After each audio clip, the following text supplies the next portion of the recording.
지금껏 신전화는 리뷰 시작하겠습니다. 10화는 지금껏 역대급 회차가 아니었나 싶은데요. 희주를 잃은 사원의 감정이 역대급 폭발하는 회차였죠. 10화에서 희주가 또다시 범인에 납치되는 상황이 발생했는데요. 희주의 순환시대가 아닌가 싶습니다. 희주는 벌써 3번의 납치와 절벽에서 떨어지는 사고를 당했었는데요. 물론 그중 한 번의 납치와 사고는 박도재에 의해서였죠. 다행히도 박도재가 한 납치에서는 무사히 돌아왔습니다. 그런데 이들이 벌이는 행태는 참 비열하기 짝이 없는데요. 그들이 파멸시키고자 하는 타겟은 분명 백사원이죠. 그런데 사원에게 직접적으로 위해를 가하는 것이 쉽지 않았는데요. 그러자 그에게 약점인 희주를 고통스럽게 만들고 있는 것입니다. 이것이 사원이 세상에 희주를 내놓지 않았던 이유이죠. 자신으로 인해 희주가 언제든지 공격의 대상이 될 수 있기 때문인데요. 그런데 그토록 우려하던 일이 결국 현재 벌어지고 있는 것입니다. 그런데 10화에서 희주 납치 사건은 범인에게 있어서도 엄청난 반전의 충격이었는데요. 희주를 납치해 위협함으로 인해 사원을 불러내려 했던 계획이 모두 물거품이 되었죠. 희주는 9화에서 꼭 한 번은 사원을 지키고 싶다고 말했었는데요. 그래서 자신 또한 조사를 받을 수 있음에도 406폰을 가지고 경찰서로 향했죠. 이는 범인으로부터 사원을 지키기 위한 것이었습니다. 그러나 연락이 닿지 않는 희주가 걱정스러웠던 사원인데요. 위치 추적 앱을 통해 그가 경찰서를 갔다는 걸 알게 되었죠. 자신을 지키겠다는 희주에게 그는 간절함을 담아 이렇게 얘기했는데요.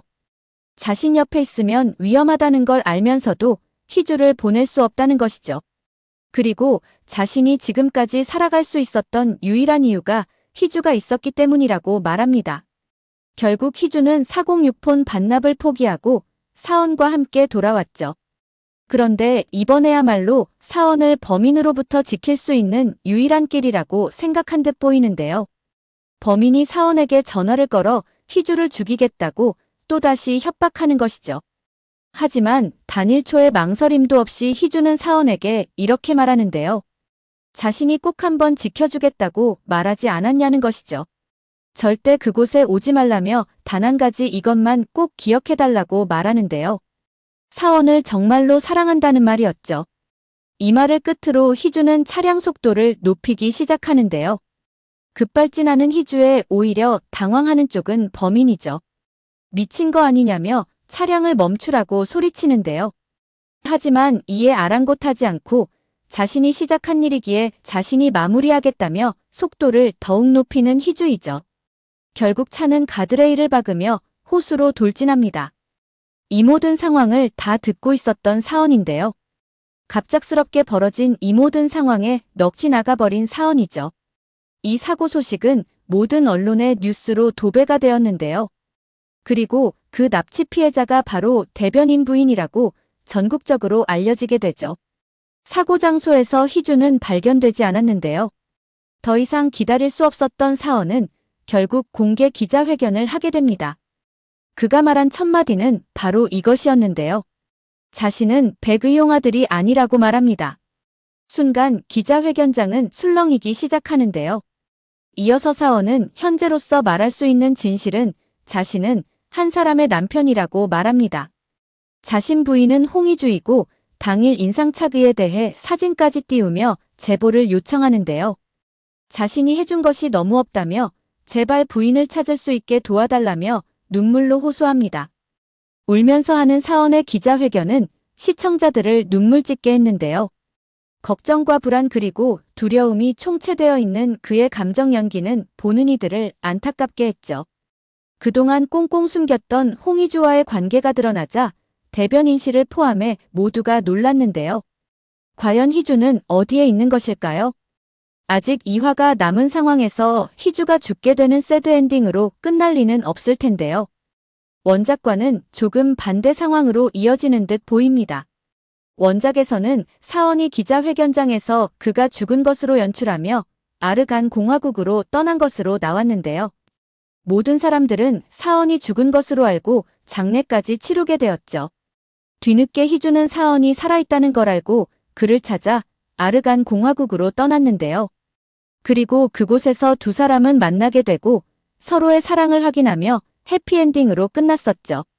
그런데 현재 상황은 희주가 사라진 상황인데요. 이제는 사원이 희주를 찾아야 하는 상황이 된 것이죠. 그러나 이 상황은 희주가 연출한 것은 아니기에 누군가에 의해 구조되지 않았을까 싶은데요. 아마도 사원이 올려놓은 희주 사진을 통해 그를 구조한 누군가로부터 연락을 받게 되지 않을까 싶습니다. 하지만 희주가 살아있다는 것이 알려지게 되면 또다시 위험해질 수 있는 상황인데요. 그래서 자신의 계획을 희주에게 공유해주지 않을까 싶습니다. 자신의 계획이 마무리될 때까지 모두에게 비밀로 하고 안전하게 숨어있자고 말이죠. 희주 또한 벌써 3번의 납치가 있었기에 사원의 말을 따를 것으로 보입니다. 사원의 계획은 희주에게 말한 대로 단 하나이죠. 백사원이라는 이름을 버리고 새로운 이름으로 희주와 새롭게 시작하는 것입니다. 결국 모두에게 비밀로 한 채 희주와 사원은 백시일가와 진짜 사원을 파멸시키기 위한 계획을 진행할 것으로 보입니다. 사원은 늘 자신 삶에 있어 이런 물음표를 던졌는데요. 자신이 왜 세상에 태어났을까 하는 것이었죠. 그는 백장호의 혼외자로 태어나 자신의 이름조차 갖지 못한 채 정진석의 손에서 자랐는데요. 그러다 자신 의지와 관계없이 죽은 사원의 자리에 들어가 그를 대신하는 삶을 살게 되었죠. 그는 태어나 온전한 자신의 삶을 한 번도 살아본 적이 없습니다. 그런데 드디어 자신이 세상에 태어난 이유를 알게 되었다고 희주에게 말하는데요. 바로 희주를 만나기 위해 세상에 태어난 것 같다는 것입니다. 그리고 자신이 살아가는 유일한 존재 이유가 된 것이죠. 10화에서 추도식 장소에 홍 회장이 총을 들고 나타났는데요. 그는 흥분한 채 백의용을 총으로 위협했죠. 이 추도식은 백장호의 추도식인데요. 홍 회장은 백장호에게도 총으로 위협을 한 적이 있습니다. 바로 자신에게 있어 하나밖에 없는 아들이 죽고 이나가 귀를 다치게 된 교통사고이죠. 이 교통사고는 백장호가 의도적으로 낸 사고인데요. 홍 회장이 수사 과정에서 그 사실을 알게 되었죠. 백장호는 이나에게 사원의 정체가 들키자 그들의 입을 막기 위해 사고를 냈었는데요. 하지만 홍 회장은 이 모든 것을 알면서도 백장호의 솔깃하는 제안에 그를 처벌하지 않은 채 수사를 마무리했죠. 그런데 이나를 상대로 또다시 자신의 뒤통수를 치는 백의용에게 화가 난 것입니다. 사원이 가짜라는 것을 알고 결혼까지 시키지 않고 해외로 빼돌린 홍 회장인데요. 그런 이나를 백의용이 자기 멋대로 기자들에게 노출시켜버린 것입니다. 이후 사원의 가정사로 인해 논란이 불거지게 되면 이나까지 곤란을 겪을 수 있는 상황인데요. 백의용의 치졸한 계략이 눈에 보이기에 더 화가 난 것입니다.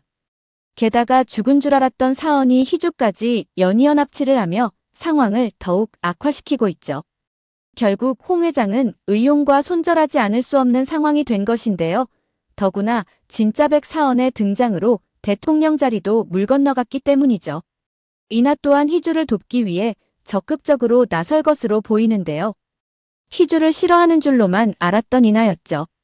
하지만 탐욕스러운 김연희는 싫어했지만 자신 옆에서 언니를 챙겨주는 착한 희주는 싫어하지 않았던 것입니다.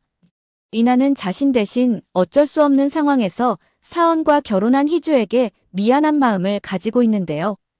그가 한국에 돌아온 이유이기도 하죠. 희주 또한 결혼 당시는 자신 의지가 아니었기에 불편했음을 말하는데요.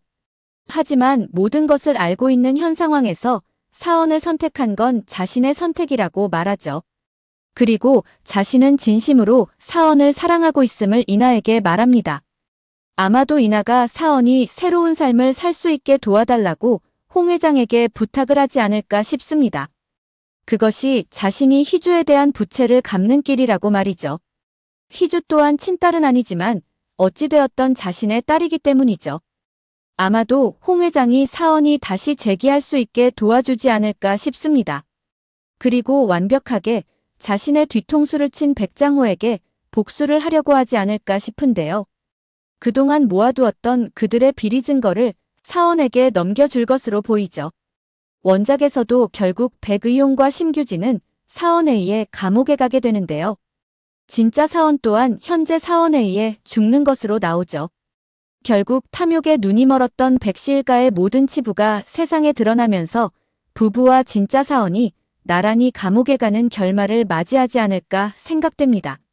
10화에서 이나에게 유전자 결과지를 보낸 사람이 밝혀졌는데요. 바로 백사원이었죠. 그는 희주가 망나니 같은 남자에게 시집을 간다는 정보를 알고 있었는데요. 사랑하는 희주를 절대로 그런 집에 보낼 수 없었던 것입니다. 그래서 자신 옆에 두고 보호해주고 싶었던 것이죠. 희주는 자신이 늘 대타라고 생각했었는데요. 하지만 희주는 처음부터 대타가 아니었던 것입니다. 사원이 사랑해서 선택한 그의 신부였던 것입니다. 이 모든 사실을 알게 된 희주는 사원에게 청혼을 하는데요. 하지만 사원은 모든 사건이 마무리된 후 자신이 청혼할 거라고 하죠. 과연 두 사람의 운명은 어떻게 될까요?